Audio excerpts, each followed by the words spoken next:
नमस्कार दोस्तों, आज मैं आपको जीवन की उन महत्वपूर्ण बातों के बारे में बताऊंगी जिनका जानना आपके लिए बेहद जरूरी है। तो चलिए शुरुआत करते हैं रसोई से। दोस्तों, क्या पति और पत्नी को एक साथ बैठकर भोजन करना चाहिए या क्या किसी मनुष्य को किसी दूसरे का झूठा भोजन ग्रहण करना चाहिए? इन विषयों पर अक्सर घरों में चर्चा हो जाया करती है, लेकिन आपको जानकर आश्चर्य होगा कि भगवान कृष्ण ने इन विषयों पर बहुत ही महत्वपूर्ण बातें बताई हैं, जो मनुष्य को अवश्य जाननी चाहिए, जिससे कि उसे कभी भी अकाल मृत्यु या दुख एवं दरिद्रता का सामना न करना पड़े। दोस्तों, इस संसार के प्रत्येक मनुष्य को जीवित रहने के लिए अन्न की आवश्यकता होती है। अन्न ही प्राण है, अन्न से ही ऊर्जा मिलती है। संसार के प्रत्येक प्राणी के भोजन के लिए भगवान ने अलग अलग नियम बनाए हैं। मनुष्य के भोजन के लिए भी कुछ महत्वपूर्ण नियम बनाए गए हैं। यदि इन नियमों का पालन किया जाए तो मनुष्य को भगवान विष्णु और माँ अन्नपूर्णा की असीम अनुकंपा प्राप्त होती है। दोस्तों, भगवान कृष्ण ने भगवत गीता में भोजन करने संबंधी बहुत ही महत्वपूर्ण उपदेश दिए हैं, जिनके बारे में कम लोगों को ही पता है। उनके द्वारा दिया गया ये ज्ञान मनुष्य को दीर्घायु प्रदान करने वाला, उसकी उन्नति करने वाला तथा सभी प्रकार के रोगों से मुक्ति दिलाने वाला है। पंच तत्वों से बने इस मनुष्य शरीर को जिस सर्वशक्तिमान ईश्वर ने प्रदान किया है, उसी ने इसे स्वस्थ रखने के उपाय भी बताए हैं। जो मनुष्य भगवान श्री कृष्ण द्वारा बताए गए इन नियमों का पालन करता है, उसका शरीर सदैव शुद्ध, तेजस्वी, ऊर्जावान तथा विकारों से दूर रहता है और जीवन के अंत में सद्गति को प्राप्त करता है।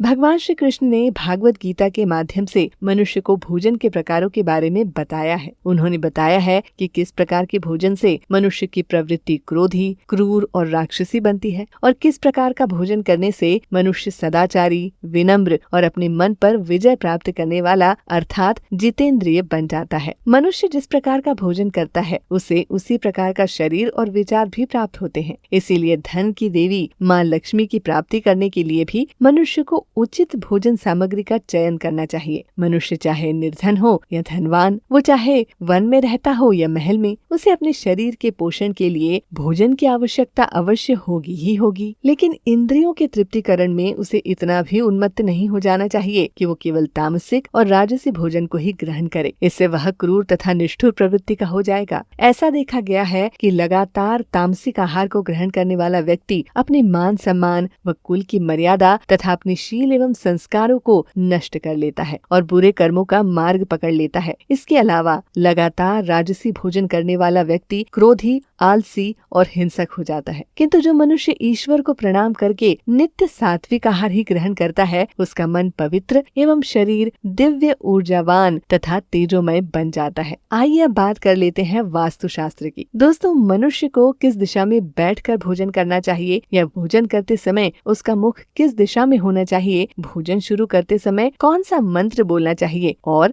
भोजन करने के पश्चात क्या करना चाहिए, इन सब के बारे में वास्तुशास्त्र में स्पष्ट निर्देश दिए गए हैं। आज इस वीडियो में हम आपको उन्हीं महत्वपूर्ण बातों के बारे में बताने जा रहे हैं। दोस्तों, विष्णु पुराण के अनुसार भोजन प्रारंभ करने से पहले हमें थोड़ा सा अन्न भूमि पर रख देना चाहिए, जिससे कि देवता, पशु पक्षी तथा प्रेत, पिशाच आदि अभौतिक शरीर वाली योनियों के जीव जो अपने कर्म बंधन से बंधे हुए हैं, उन सभी को आपके द्वारा रखे हुए अन्न की प्राप्ति हो जाए। यदि भोजन करते समय कोई अतिथि आ जाए तो उसका स्वागत सत्कार करना चाहिए। उसे आदर के साथ बैठने के लिए आसन दें, फिर श्रद्धा पूर्वक भोजन कराएं, फिर उसके बाद विदा करें। क्योंकि ऐसा माना जाता है कि जिस घर से अतिथि निराश होकर लौट जाता है, उसे वह अपने पाप देकर उसके शुभ कर्मों को ले जाता है। शास्त्र कहते हैं कि मनुष्य के पिता के घर में रहने वाली विवाहित स्त्री, दुखिया और गर्भ धारण की हुई स्त्री तथा वृद्ध को भोजन कराने के बाद ही भोजन करना चाहिए। आपात स्थिति को छोड़कर इन सभी को भोजन कराए बिना जो स्वयं भोजन करता है, उसका भोजन अशुद्ध हो जाता है और उसकी हानि होती है। जो व्यक्ति नित्य ऐसा करता है, वो लगातार दुख भोगता है। जो व्यक्ति स्वस्थ होने के बावजूद स्नान किए बिना भोजन करता है, उसका भोजन मल भक्षण करने के समान हो जाता है। जो मनुष्य बालक एवं वृद्ध के हिस्से का भी भोजन खा जाता है, उसका भोजन विष्ठा के समान हो जाता है। और जो द्वार पर आए भिक्षु को दान दिए बिना ही भोजन करता है, उसका भोजन विष के समान हो जाता है। मनुष्य को कभी भी दुराचारी व्यक्तियों द्वारा दिया गया अथवा दूसरों के द्वारा अपमानित करके दिया हुआ भोजन कभी भी ग्रहण नहीं करना चाहिए। भोजन को एकाग्रचित्त होकर करना चाहिए। भोजन करते समय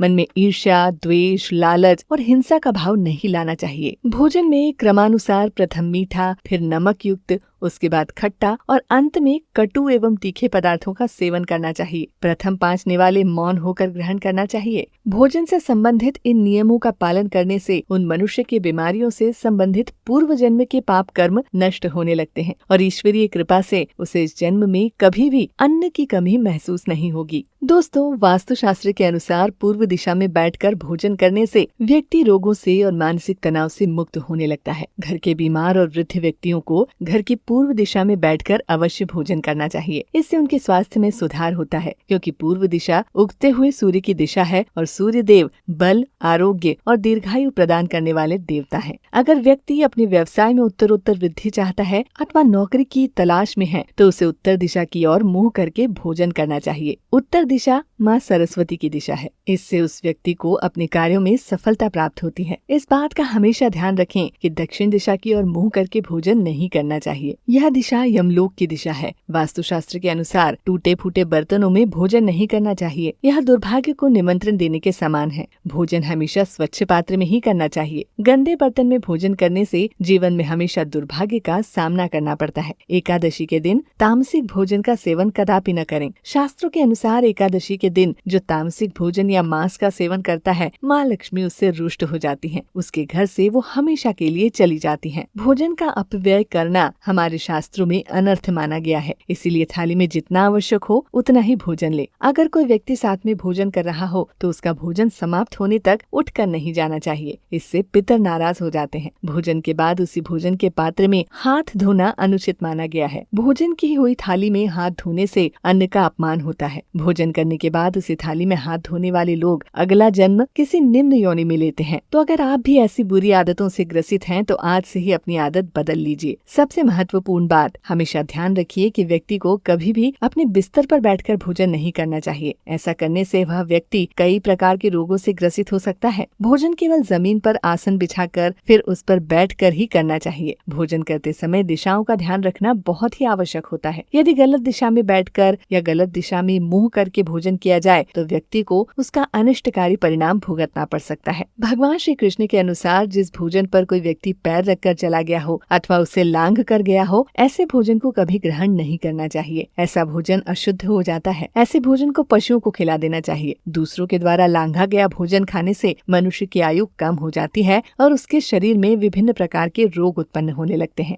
गरुड़ पुराण के अनुसार जब किसी भोजन में बाल निकल आता है तो ऐसा भोजन त्याज्य हो जाता है। यदि किसी भोज्य पदार्थ में बाल निकल आए तो उसे कभी भी प्रसाद रूप में ईश्वर को नहीं चढ़ाना चाहिए और न ही उसे स्वयं खाना चाहिए। ऐसा भोजन प्रेत पिशाचों को प्राप्त होता है। भगवान कृष्ण कहते हैं कि मनुष्य को कभी भी किसी दूसरे के लिए परोसा हुआ भोजन भी नहीं खाना चाहिए। जो मनुष्य दूसरों का भोजन छीन कर खाता है अथवा किसी को दिए बिना ही उस अन्न को स्वयं ग्रहण कर लेता है, उससे माँ अन्नपूर्णा नाराज हो जाती है। भोजन को सभी में बांट कर खाना चाहिए। दूसरे के हिस्से का भोजन करने से मनुष्य के पुण्य कर्म नष्ट होने लगते हैं। पवित्र आसन पर बैठकर अपने पैरों को जमीन पर रखकर और पूर्व की ओर मुख करके भोजन करना ही सर्वोत्तम होता है। इस प्रकार से भोजन करने से यश और मान सम्मान की प्राप्ति होती है और उत्तर की ओर मुख करके भोजन करने से धन की प्राप्ति होती है। और हाँ, ध्यान रखिए, भोजन करने से पहले अपने शरीर के 5 अंगों यानी दोनों हाथ, दोनों पैर और मुख को अवश्य धो लेना चाहिए। भोजन के पात्र या थाली को भूमि पर रखकर ही भोजन करना सर्वश्रेष्ठ माना गया है। शास्त्रों में इस प्रकार के भोजन को उपवास के समान बताया गया है। मनुष्य को क्रोध रहित होकर भोजन करना चाहिए। क्रोध की अवस्था में भोजन करने से शरीर में कई प्रकार की व्याधियां उत्पन्न हो सकती हैं। जो व्यक्ति पैरों में जूते पहनकर भोजन करता है वो सर्वथा अनुचित कार्य करता है। इस प्रकार से भोजन करने को आसुरी भोजन करना माना गया है। शास्त्रों के अनुसार ठीक मध्य रात्रि में और ठीक मध्याह्न में भोजन करना भी अशुभ माना गया है। यदि पेट खराब हो तब भी भोजन नहीं करना चाहिए। गीले वस्त्र पहनकर भी भोजन करना अशुभ होता है। सोते हुए,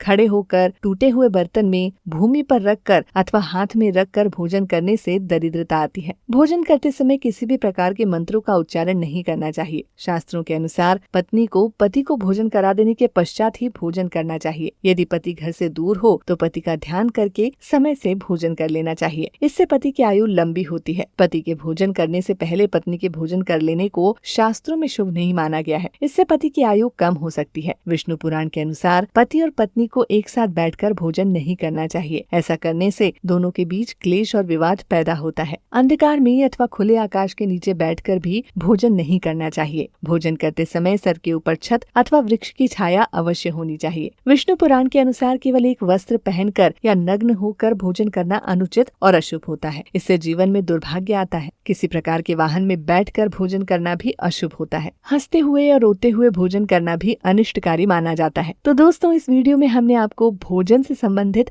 सारे महत्वपूर्ण नियमों जो शास्त्रों में दिए गए हैं आपको बताए हैं। इन नियमों से संबंधित आपके कुछ अनुभव रहे हों तो हमें नीचे कमेंट सेक्शन में जरूर बताएं।